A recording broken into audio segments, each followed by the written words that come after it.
Let us pray. The prayer for Parliament is used at Westminster since the year 1659. We, thine unworthy servants, do here gather together in thy name, do humbly beseech thee to send down thy heavenly wisdom from above, to direct and guide us in all our considerations.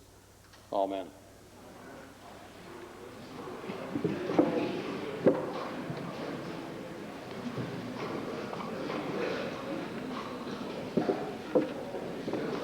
Introduction of visitors. Presenting petitions. Reading and receiving petitions. Presenting reports by standing and special committees. Notices of motions. Introduction of bills. Member for Rocky Mountain House, followed by Edmonton Avonmore. Thank you, Mr. Speaker. Mr. Speaker, I beg leave to introduce Bill number 43, the bill being the Municipal Statutes Amendment Act 1992.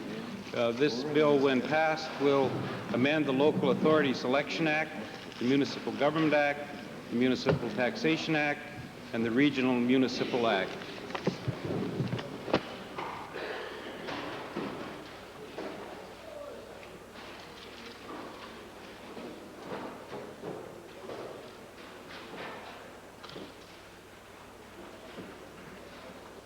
The honourable member for Rocky Mountain House has moved first reading to bill.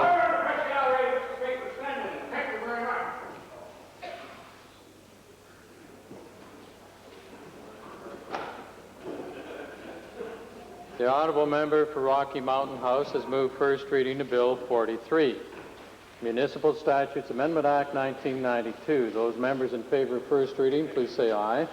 Aye. Opposed, please say no. Carried. Bill number 43, Municipal Statutes Amendment Act 1992, introduced by the honourable member, Mr. Lund, is now read a first time. Deputy Government House Leader. Mr. Speaker, I move that Bill 43 be placed on the order paper under Government Bills and Orders. Having heard the motion, those in favour, please say aye. Aye. Opposed, please say no. Carried. Edmonton Avonmore. Thank you, Mr. Speaker. I beg leave to introduce Bill number 289, being a Miscellaneous Maintenance Statutes Amendment Act. This act would allow for deduction at source of maintenance and payment for maintenance payments, and is in keeping with legislation in Ontario and 36 U.S. states. Order, please. The honourable member for Edmonton Avonmore has moved first reading to Bill 289, Miscellaneous Maintenance Statutes Amendment Act. Those members in favour of first reading, please say aye. Opposed, please say no. So ordered. Bill number 289, Miscellaneous Maintenance Statutes Amendment Act, introduced by the honourable member, Ms. Lang, is now read a first time. Kona. Thank you, Mr. Speaker. I request leave to introduce Bill 271, the Interest Charge Review Board Act. This act seeks to establish a simple means by which consumers can ensure that interest charges on the terms taken are in accordance with the law and terms of the agreement. It also provides a mechanism for recovery of overcharges. The honourable member for Edmonton Strathcona has moved first reading of Bill 271, Interest Charges Review Act. Those members in favour of first reading, please say aye. Opposed, please say no. Carried. Bill number 271, Interest Charges Review Act, introduced by the honourable member, Mr. Chivers, is now read a first time. That's it. Roger.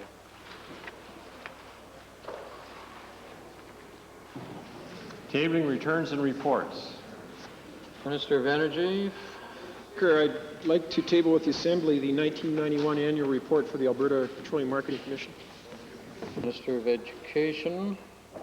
Speaker, I am filing with the Assembly a report on integrated services in education in the Yellowhead School Division. Member for Drumheller.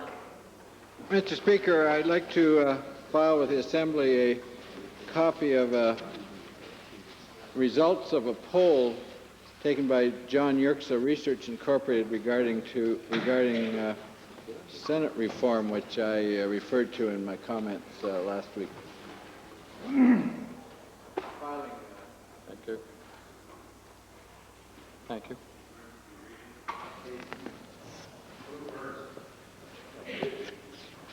Introduction of special guest. Oh, thank you. You're still back on tablings, I understand. Edmonton Whitemud? Thank you, Mr. Speaker. I wish to table in the House 4 copies, plus sufficient copies, which I would ask the clerk to distribute to all members of the House, a letter from a concerned constituent in relationship to the sentencing of 2 individuals involved in a very, very tragic incident pertaining to a handicapped man. Thank you. Introduction of special guests. Foots. Introduce to you and the members of the Assembly this afternoon a dynamic group of young students from Mayo Cooman School in the constituency of Edmonton Mill Woods. They're accompanied by their teachers, Mrs. Heather Kennedy and Mrs. Gail Jones. I'd ask them to stand now and receive our very warm welcome.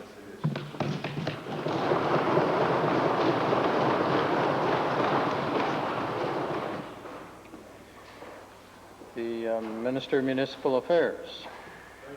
Thank you, Mr. Speaker. It's my pleasure to introduce to you and through you to the members of this chamber the parents of one of our very fine legislature pages here. The page is Miss Elaine O'Connor, and her parents who are in the visitors gallery today are Keith and Louise O'Connor, and I would ask them to rise and receive the traditional welcome of this assembly.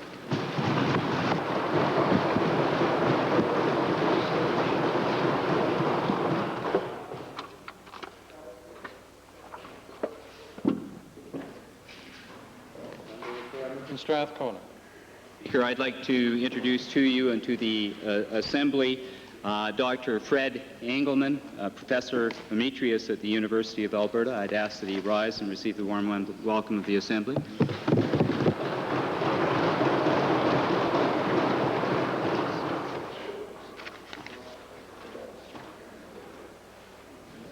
Ministerial statements. Oral question period. Leading the opposition. Mr. Speaker, over the weekend, the Minister of Technology again dismissed the need for a public inquiry, saying, shucks, it would cost too much, Mr. Speaker. Now, Mr. Speaker, this is a government that knows perfectly well it can call a public inquiry and set limits on the spending, Mr. Speaker. But isn't it ironic that this government is worried about saving money with an inquiry that would get to the truth in the matter, Mr. Speaker? But doesn't seem to care when they blow over $500 million on misplaced business ventures with Novotel, Mr. Speaker. Now, if you follow the minister's logic, Mr. Speaker, to its logical conclusion, this government will probably be bringing in legislation to outlaw public inquiries because they cost too much, Mr. Speaker. The minister knows full well that the cost is a red herring, Mr. Speaker. My question to the minister is simply this. Isn't it true that the government hasn't called a public inquiry into this mess is because they would find this government, that minister, and that premier totally responsible for squandering billions of taxpayers' money. That's why we don't have it. No, Mr. Speaker. Oh, well, Mr. Speaker, the public knows better, Mr. Speaker. The public knows better. Now, Mr. Speaker, the minister went on to say that, gee, shucks, it could cost $30 million, Mr. Speaker. Well, Mr. Speaker, I'd say to the minister, you don't have to hire liberal lawyers or conservative lawyers to run this, Mr. Speaker. You can set the limits and set the amount of money, Mr. Speaker. And I would point out the last public inquiry that we held had to do with the Blood Tribe in southern Alberta, and that came in at $2.75 million, Mr. Speaker, a far shot from the $30 million that the minister is talking about. Mr. Speaker, my question to the minister is simply this. Using that $30 million figure, how does the minister justify misleading the Alberta public about the cost of an inquiry when he knows full well that this government can set the limits, the time limits, and the amount of money, Mr. Speaker? Mr. Speaker, a very important process is well underway now with the Auditor General. The Auditor General is an office of integrity. It's an office of this Assembly. It is not beholden to any political party. It is not beholden to this government. It's capable of carrying on an investigation. And the people of Alberta, Mr. Speaker, they want answers. This government wants answers, and we don't want to wait 2 to 3 years and indeed spend the type of money that the Honourable Leader has indicated. Absolute and total nonsense that you have to spend that money. That's the point I'm making. Mr. Speaker, I'm sick and tired of this government hiding behind the Auditor General, so we can't get to the bottom of the truth in this matter, Mr. Speaker. And I want to say the minister can blather all he wants, Mr. Speaker, but he knows full well that a public inquiry is the only one that has a legal authority to question witnesses, bring in the information, Mr. Speaker, and get to the bottom. The Auditor General doesn't have that authority, Mr. Speaker. Right. Mr. Speaker, I'll give the government. We've had to today do again what the government should be doing, and we've set up a petition calling for a public inquiry, and I can assure the minister we're not having any trouble at all finding people to sign it, Mr. Speaker. But, Mr. Speaker, save us all some time and effort. We'll give this government one more chance. My question to the Deputy Premier is this, Mr. Speaker. Will the government now do the honourable thing, Mr. Speaker, and call a public inquiry into this bamboozle, Mr. Speaker? We won't have to deal with it in the legislature. Mr. Speaker, the Honourable Leader of the Opposition is asking a question which he's asked a multitude of times.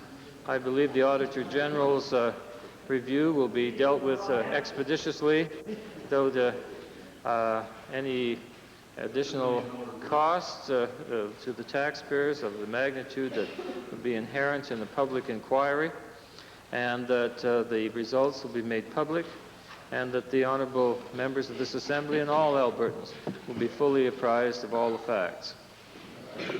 Question, Leader of the Opposition. Second me. You get the same old broken tune, Mr. Speaker. That's right. Mr. Speaker, this government, though, basically never learns, Mr. Speaker. They expect the public to trust them when they conduct investigations behind closed doors, and then they expect the public to trust them when they introduce legislation to control spending, Mr. Speaker. Yeah. Well, Yeah, Mr. Speaker, the loopholes in this legislation are so broad that you could drive one of the Treasurer's deficits through them, Mr. Speaker. Mr. Speaker, it exempts debt servicing costs, it exempts heritage fund spending, it exempts capital fund spending, it exempts losses for companies like Novotel, Mr. Speaker. We wonder what's left. No wonder the Treasurer's laughed out of the legislature, Mr. Speaker. But we know he's a stand-up comedian anyhow, Mr. Speaker. But my question to the Treasurer is simply this. How can the Treasurer justify exempting these huge expenditures from the legislation? Because this is precisely the type of spending cuts that the public wants, Mr. Speaker. Hear, hear. Well, Mr. Speaker, the member from Norwood and the government are certainly on accord on one point, that the government wants spending cuts. That's what this legislation does. It controls the program spending of the government, consistent with our plan over the past 5 years. And I think that is exactly what the people of Alberta want, and I agree with the member from Norwood. We're on position on this point. Speaker, there's over $2 billion of the worst management of this government that isn't covered under this bill. That's what I was talking about. I want the cuts, Mr. Speaker. Part of the exemptions is the government spending on losses like Novotel, Magcan, Northern Steel, Mirias, Pocklington, GSR. Need I go on further, Mr. Speaker? That's what people want cut back, right. Mr. Speaker. But show you the double standards here. While this government is legislating cuts to seniors and legislating cuts to health care programs, it is not bringing under its own spending to its own business friends, Mr. Speaker. That's what's so hypocritical about it. Hear, hear. Now, my question to the Treasurer is simply this. How can he justify the hypocrisy of cutting people programs while allowing government waste and failed companies to go on and on and on and on? Hear, hear. Well, again, Mr. Speaker, the member's facts are just wrong on 2 important points. First of all, Mr. Speaker, there have been no cutbacks to health and education.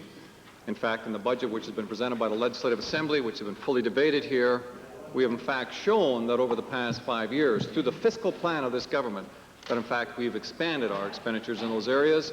We've had to manage more effectively than other governments in Canada in doing so, and we have controlled our expenditures at a rate that those expenditure rates are below any other government in Canada.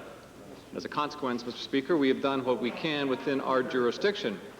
The second point that should be put in context here, Mr. Speaker, is that all members have some say in the program expenditures. That's why we have a process which provides for time allocation, allows all members, including the opposition, to have their say in where the appropriate spending priorities should be, to question the ministers directly, and to participate fully in the appropriation of this assembly, which is a parliamentary way. Those are the things that are controllable, Mr. Speaker. What are not controllable, Mr. Speaker, are those items which from time to time occur, which cannot properly be controlled by spending limits. And as a consequence, Mr. Speaker, obviously, you would never want to control the deficit, because as you see in the United States situation, you're offside before you start, where they try to control the deficit. But in fact, if we can control spending, then we are, as the member from Norwood properly notes, dealing responsibly with our position, responding to the needs of Albertans, and I think controlling the level of expenditures, which is the responsible democratic process, the responsible democratic response. Speaker, Mr. Speaker, I'd get a little confused too if I had to justify this bill, Mr. Speaker. Yeah. But Mr. Speaker, the point is that over $2 billion of the worst type of government spending is not covered in this bill.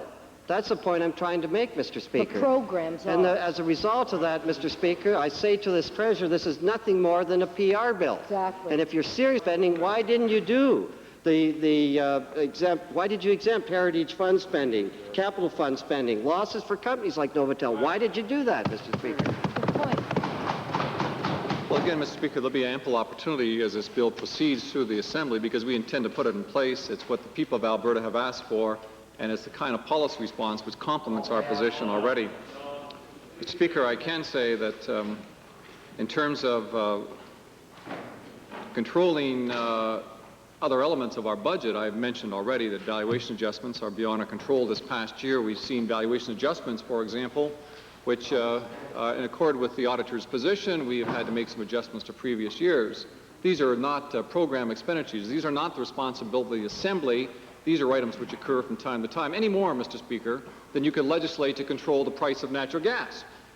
Now, it's just as foolish for the member of Norwood to legislate that we should control our revenues by legislating.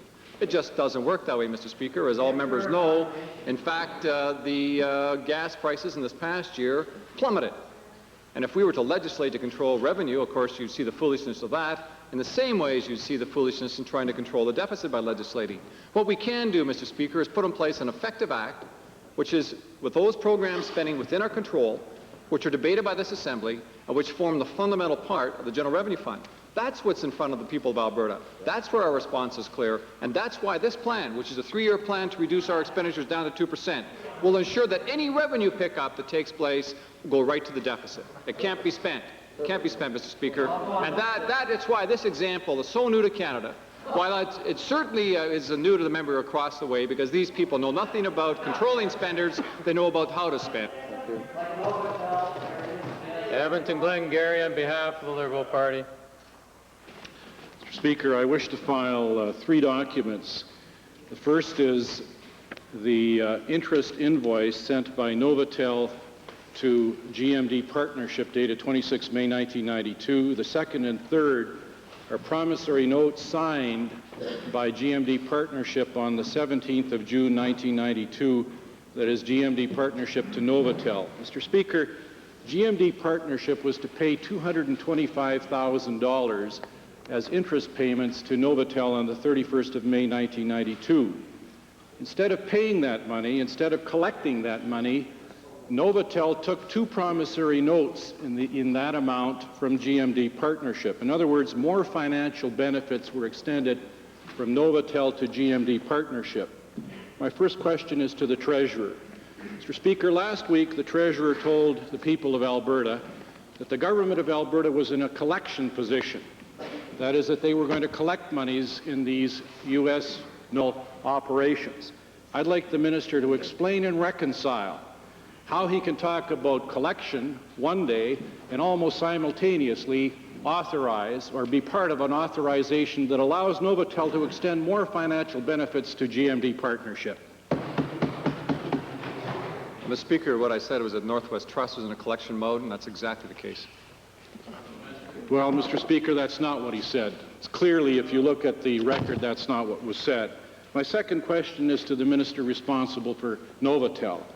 Mr. Speaker, Novotel has given $5 million to GMD Partnership. GMD, by its own admissions, say that they need $150,000 per month just to keep their operations going. I'd like to know from the minister how many more promissory notes the minister has authorized Novotel to take from GMD Partnership.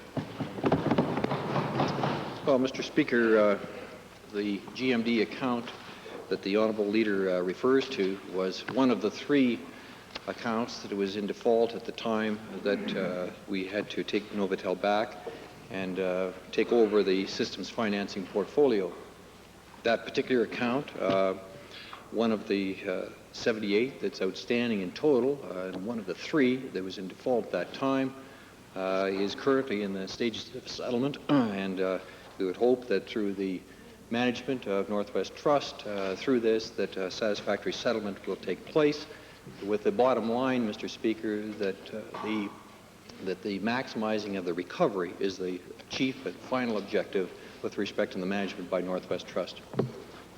Well, Mr. Speaker, I asked how many more promissory notes are being authorized by the minister. He hasn't answered that. Maybe I can put it another way. I'd like the minister to tell the people of Alberta what the upper limit is in terms of further financial benefits that you and your government intend to give Novotel to give to GMD or whoever in the United States. What is that upper limit, Mr. Minister?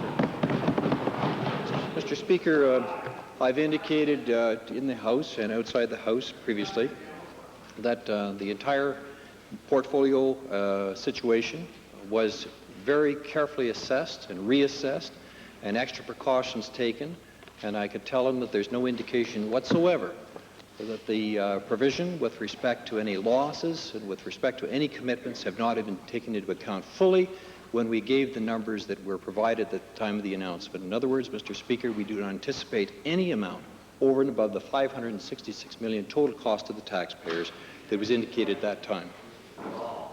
Perhaps the member who asked the question will refer to Beauchesne 416, please and thank you. Calgary, Bow. Thank you, Mr. Speaker. My question to the Minister of Education today.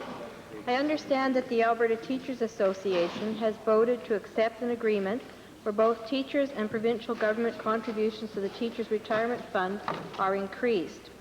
My question is this: will these increased contributions be sufficient to eventually make up the unfunded liability in the Teachers' Retirement Fund, and how long would this take?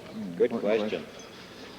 Mr. Speaker, I can advise members of this Assembly that yesterday the teachers, through their emergent representative assembly, endorsed and ratified an agreement between the government and the executive of the Alberta Teachers Association, such that teachers will be, and government, will equally share in the cost of the full cost of the current service costs associated with their plan, approximately 6.55% of payroll paid by both government and by teachers. Additionally, there will be a surcharge paid by teachers and by government to pay off the accumulated unfunded liability no later than the year 2060. It's a 65-year agreement.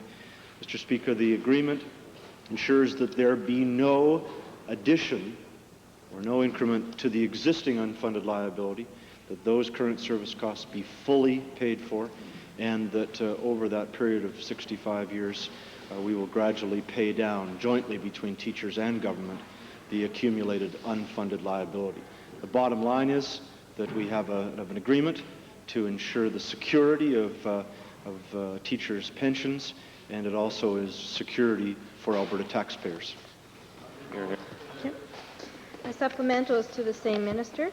Does this complete negotiations between the provincial government and the Alberta Teachers Association on the Teachers' Retirement Fund, or are there other issues outstanding which still remain to be resolved? Mr. Speaker, in my view, this puts to rest an issue that has been of real concern to teachers, to the association, I know to all members of this Assembly, and it puts that issue to bed and gives that security to teachers across this province, existing and future teachers, and ensures that the taxpayers are also protected. Mr. Speaker, I think it's an incredible effort on the part of both government and teachers in these difficult financial times to be able to come to this kind of an important agreement. And I'm glad, frankly, and on behalf of all taxpayers, that the teachers saw fit to ratify this agreement at their meeting yesterday. And you did a good job. Calgary Mountain View, followed by Westlock Sturgeon. Thank you, Mr. Speaker. There's been a vacancy for Buffalo since late January.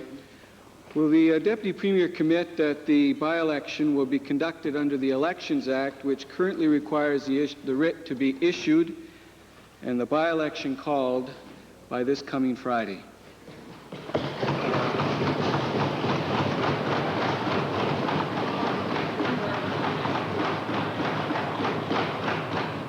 Mr. Speaker, the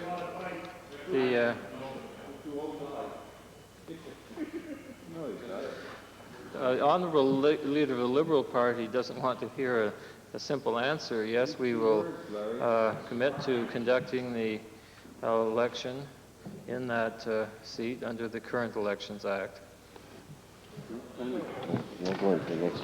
Thank you, Mr. Speaker. I appreciate the straightforward answer. Given the high percentage of tenants in Calgary Buffalo, and given that this government has finally run out of time having to face the voters, will the Minister of Consumer and Corporate Affairs now inform us, after 4 years of pressure and foot dragging, are they finally going to announce long overdue changes to the Landlord and Tenant Act?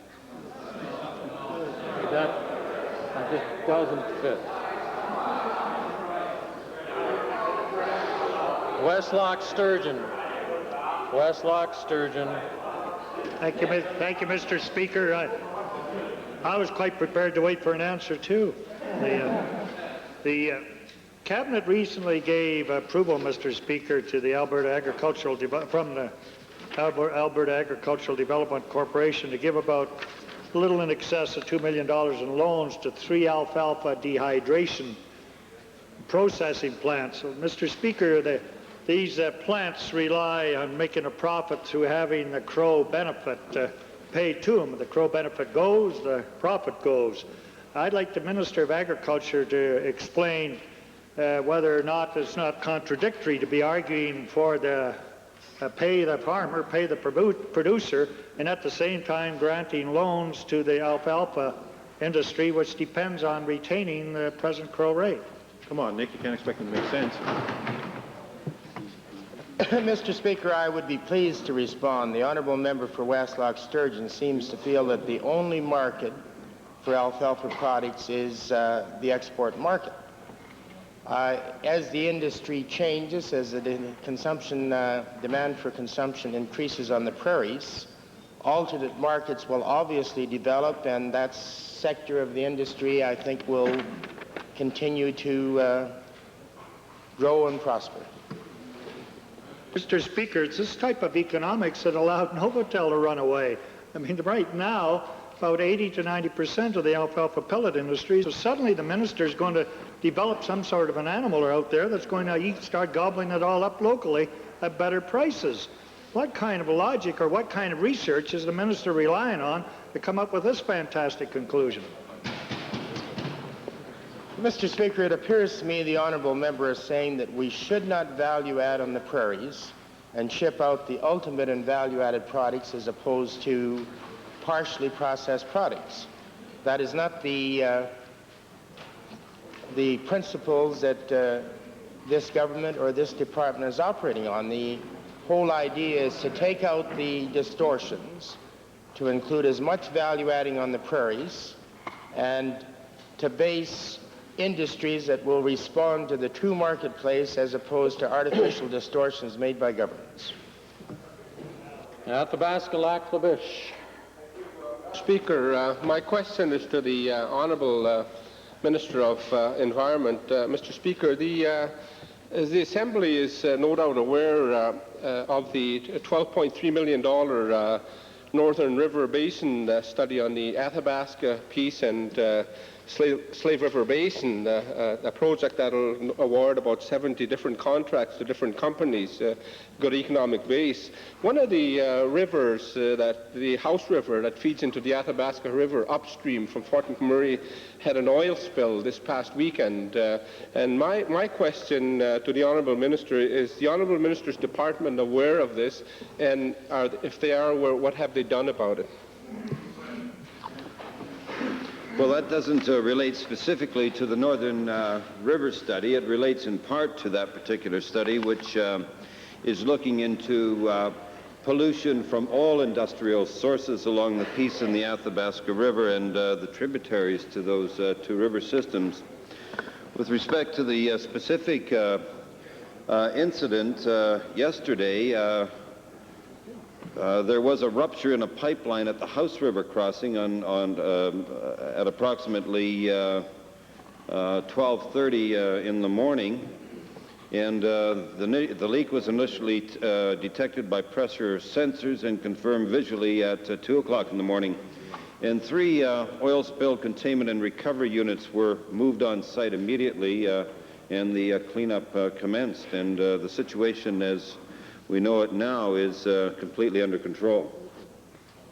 Thank you. My final supplement, Mr. Speaker, is the Northern River Basin study was announced in February of 1992. I just like the Environment Minister to give us a progress report, a basic progress report on this particular project. It's very, very important for Alberta and the territories.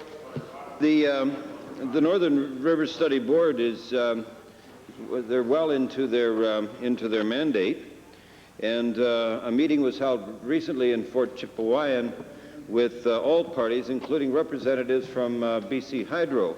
We're finding that one of the biggest problems that we're facing relative to the rivers in the north is, particularly as it pertains to the Peace River, is not so much pulp mills and other industrial operations, but the effect that the Bennett Dam in British Columbia under the NDP government is having on the Peace River, and how that dam is really depleting the quality of Lake Athabasca, and that causes this government some tremendous concern. This is one of the key issues now being addressed by the Northern River Study Board. Edmonton Kingsway. Speaker.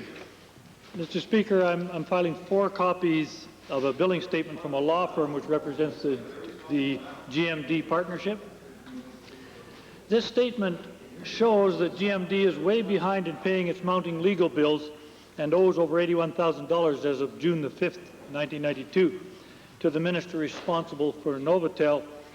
Given that GMD is so cash-strapped that it can't even pay its legal bills, and given that the government has agreed to lend GMD another $224,000, how can the minister justify allowing GMD to use Alberta taxpayers' money to pay their legal bills to a U.S. law firm? Well, Mr. Speaker, again, I would state that the matter of this particular account is under review. It's being managed by Northwest Trust. As a matter of fact, Mr. Speaker, and may I just interject here, that when the Honourable Leader of the Liberal Party was raising the same case, I indicated that the company was in default. Now, it has been one of the problem accounts. We've acknowledged that, but technically it may not be in default. A commitment was given, but less monies have been advanced because of that commitment. But, Mr. Speaker, all I can say to the honourable member is that if he has information or feels that matters should be particularly taken into account by the Auditor General, which I'm sure he will in any event, then let him provide the information to the Auditor General, and that'll be looked into in due course. I guess the minister's just saying it's another example of normal business practices for Novotel, right? Given that Novotel provided over $500,000 to GMD Partnership in March of '92, less than 3 months ago, and is apparently providing hundreds of thousands more by the end of June, how can this minister justify his earlier statement, made just now again, that GMD financing is not in default when the only reason it isn't is because of Novotel throwing good money after bad to keep it afloat. Mr. Speaker, the matter of this particular account will be dealt with just as fully as it possibly can. All information is being put out there. Nobody is hiding anything. We're saying to the Auditor General, please look at all of this. And quite frankly, I believe that the people of Alberta want some answers, and they want them quickly, and we want them to have those answers quickly from an independent review, Mr. Speaker. I think that the people of Alberta are sick and tired of the type of half-truths and innuendos and so on that is coming from the side. The people of Alberta want those answers, the government wants those answers, and the Auditor General will provide those answers.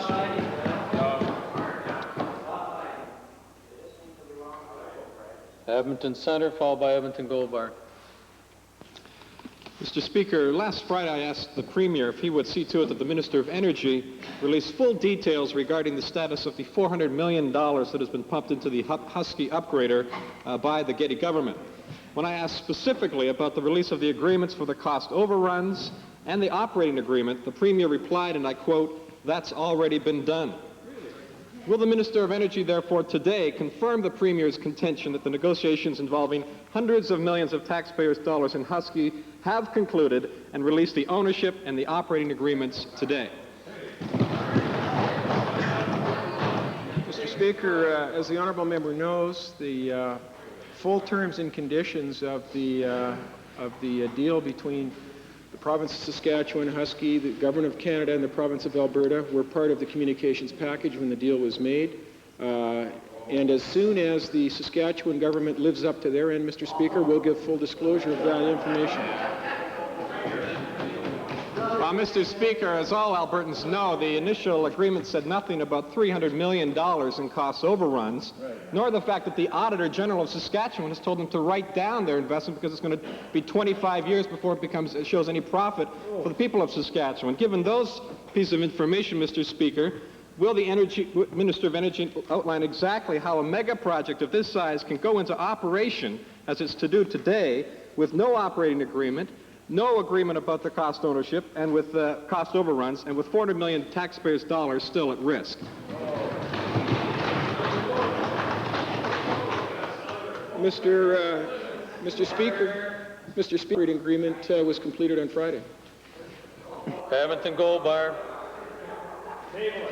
Thank you, Mr. Speaker. Mr. Speaker, it's clear that these social allowance client reporting cards aren't working. Among many complaints is the serious breach of confidentiality where cards containing very private information are sent to the wrong party. Mr. Speaker, these are real people who are very vulnerable. They're being treated with little concern and as if they have little value. Mr. Speaker, my questions are to the Minister of Family and Social Services. The fact that cards containing very personal information are being sent to a third party is a very serious matter. What has the Minister done to correct it? Mr. Speaker, the member for Gold Bar knows that we're going through some very significant changes within the department, some of the changes that those members actually called for, Mr. Speaker. And as part of that process, we have introduced across the province of Alberta the client reporting card, Mr. Speaker. Contrary to what that member would have us believe, Mr. Speaker, it's going extremely well. We have asked some 85,000 individuals to fill out these cards. For the most part, they've been able to do it on a timely and reasonable basis, Mr. Speaker. I note that the member has a copy of one. She can see for herself that the information is not that difficult, nor is it unreasonable to ask for. It is regrettable, Mr. Speaker, it is regrettable that through the implementation process that we did have an incident where a clerical worker stuffed the wrong card into the wrong envelope. And although that shouldn't happen, and they practice a great deal of due care and attention in doing this, Mr. Speaker, nonetheless, in one instance, out of the 85,000 client reporting cards that have been sent out, that did occur. We're taking every step humanly possible, Mr. Speaker, to see that it doesn't occur again. Mr. Speaker, if you can't guarantee privacy, the program shouldn't be operational. Mr. Speaker, the so-called communications person for the department has dismissed the issue of sending confidential information to the wrong party by saying it's not a big deal. Why does the minister allow Mr. Scott to trivialize such a serious issue? Does the minister think this isn't a big deal?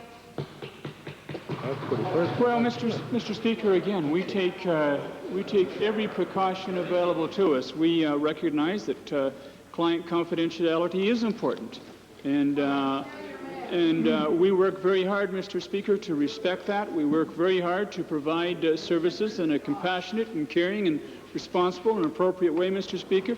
Again, it's regrettable that this incident has occurred, but I would want to say, Mr. Speaker, that I very much appreciate the commitment to others that bring to their responsibilities within this department, Mr. Speaker. They work hard to respect client confidentiality. They work hard to make sure that benefits are provided on a timely and appropriate basis. And this system, Mr. Speaker, is going to help them to do that. That's why we have implemented it. That's why we're making the changes that we are. Calgary Fish Creek. Mr. Speaker, over the past year, there's been a significant shift away from long-term natural gas contracts to short-term deals. In response to this shift, compounded by low natural gas prices, our producers have increasingly delayed tying in their productive wells.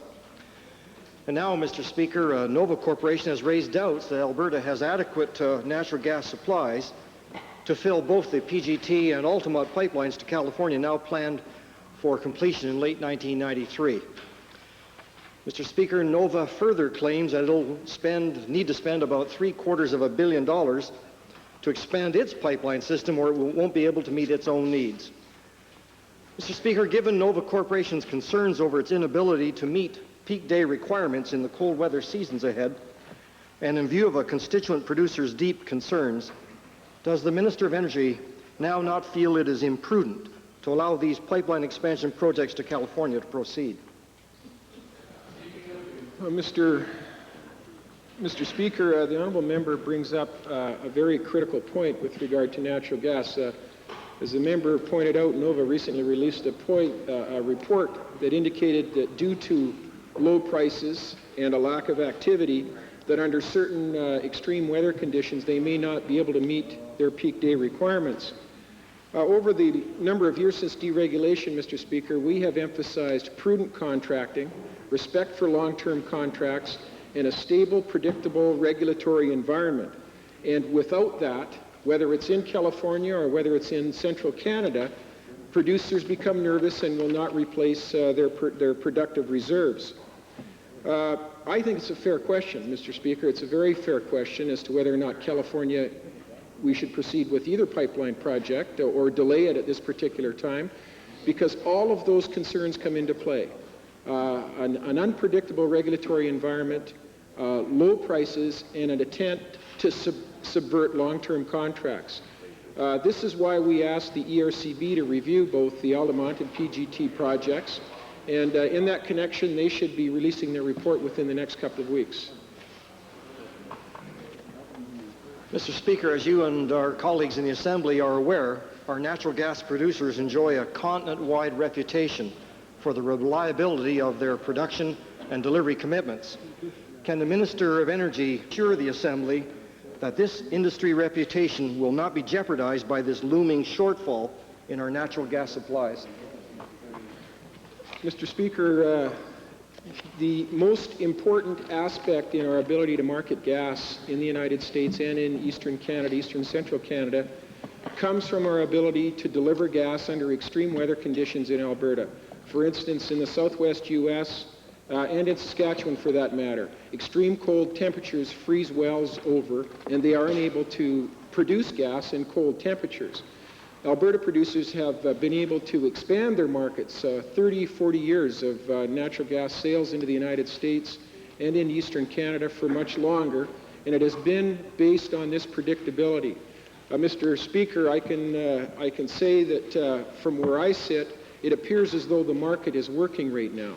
That is, this uncertainty in the marketplace has created uncertainty in the minds of the producers, and now supply could become tight. As I said earlier, the emphasis should be on long-term contracts and the respect for those contracts, and not moving around long-term contracts to get short-term gas supply at cheap prices. In the end, those authorities that contract for short-term gas, spot gas, 6 months contracts, are going to be without gas if they're not careful. We have been emphasizing this for a number of years, and it's a very good caution for local distribution companies in Ontario, and also for the electric company in California. Mr. Speaker, my questions are to the Minister of Occupational Health and Safety. In 1990, 55% of the workers who died in Alberta due to industrial diseases died due to exposure to asbestos, and last year, 1991, this figure increased to 75% of the workers who died due to industrial diseases having died to that same deadly substance of asbestos. So my question to the Minister is, given that ongoing and increasing carnage due to asbestos, why has this minister still not, after over 3 years in the job, come forward with a much tougher asbestos regulation to protect Alberta workers? Mr. Speaker, for the past 3 years, I've asked industry and labor to get together to bring forward regulations to control this, and so far they haven't seen fit to do it. I've asked them again recently to put an extra effort, and if they don't do it shortly, I'd probably put it in myself. Mr. Speaker, we expect leadership from this minister on these things. Leadership. Mr. Speaker, my question supplementary to the minister is simply this. How many more workers are going to have to die in this province due to asbestos exposures before he gets off his hands and shows some leadership and introduces a tougher regulation for asbestos? Mr. Speaker, this minister believes in working with labor and believes in working with industry. I guess if I was the NDP, I'd probably be a dictator, but that's not my style. But Mr. Speaker, I guess they don't want to hear the answer, so I won't provide it. Calgary McKnight. Mr. Speaker, 1/5 of grade 12 students in Calgary and Edmonton are returning students, and they're returning because there's no room in the post-secondary system. My question is to the Minister of Advanced Education. How can the minister accept the waste of millions of dollars of taxpayers' money as well as human potential caused by thousands of qualified high school students being turned away from our post-secondary institutions? Mr. Speaker, I've shared, I believe, with the House earlier that the province of British Columbia, for example, has some 700,000 more population, and yet at the same time, Alberta has 4,000 more university students in British Columbia. We have the highest participation rate in Canada, and I can sympathize, Mr. Speaker, for those who, frankly, cannot get into the system of the university training. I would point out again, Mr. Speaker, I don't think it's unrealistic at all to expect a 70% grade level in order to enter our system, and there are 7 community colleges throughout Alberta that have university transfer programs. So, Mr. Speaker, although the situation is tight with regard to access to university education, I do believe there's still space within the system. Mr. Speaker, I wasn't talking only about university-bound students. In any case, we know that the colleges and technical institutes and universities have all put forward a number of good proposals which would help alleviate the problem. Why is the minister refusing to consider these proposals and allocate resources to solve the accessibility problem?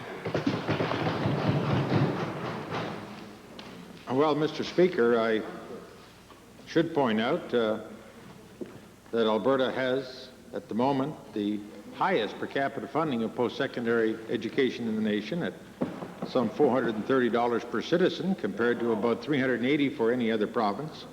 Our commitment, Mr. Speaker, is there. The priority of this government is there. And Mr. Speaker, with respect to the 27 post-secondary institutions in Alberta, they share amongst the highest budget in Canada. Mr. Speaker, I think it's important for honourable members to understand and to appreciate that the post-secondary system must absorb its role, too, with regard to total government funding. And all I suggest is Institutions, again, review what they're doing, get the best value for their money, and if and when, Mr. Speaker, additional funds become available, they would probably be allocated to the system. Good. All right. Edmonton Avonmore. Speaker, my questions are to the Attorney General. Mr. Speaker, our office continues to receive calls from women complaining about that the maintenance enforcement program is not working. Recently, the Ontario government introduced legislation to provide for deduction of maintenance payments at the source of income. 36 American states already have this legislation, and the U.S. Congress has enacted a law requiring every state to have an automatic support deduction system in place by 1994. To the Attorney General, will he now move towards implementing a program of deduction at source? Mr. Speaker, I'm aware of the program that Ontario has introduced, and we're monitoring it. There are some obvious differences between deduction at source and the garnishee method. I won't get into them in detail at this time, but we are monitoring. Well, I hope that after monitoring, this minister will act. My second question is to the Attorney General also. Mr. Speaker, women are also suffering as arrears in child support payments build up. No penalty is levied against the non-custodial parent who fails to pay up, and arrears are often reduced or fully forgiven. Will the Attorney General now commit to changing the legislation to ensure that maintenance debts accrued by non-custodial parents are treated in a manner consistent with other debts? Mr. Speaker, the predominant number of payments accrue from the Divorce Act, which is a federal act. I'm more than happy to receive any representations and pass that on to the federal government. I'd also like to point out to the honourable member in her opening comments that our maintenance enforcement system does not work. The program is successful in excess of 66% of the cases, and those that don't are usually because you can't locate the person, or in fact there are no assets to pursue. The garnishee system, as I mentioned, is quicker than the Ontario system, which requires a court order to in fact take funds from a bank account, and obviously that would be preconditions that the person would have an account or a job to take from, and those are the instances where you can't collect from anyone. So I don't think our system, when you put it vis-a-vis the Ontario system, you'll find that theirs is any more successful than ours. Orders of the day. Committee of the Whole.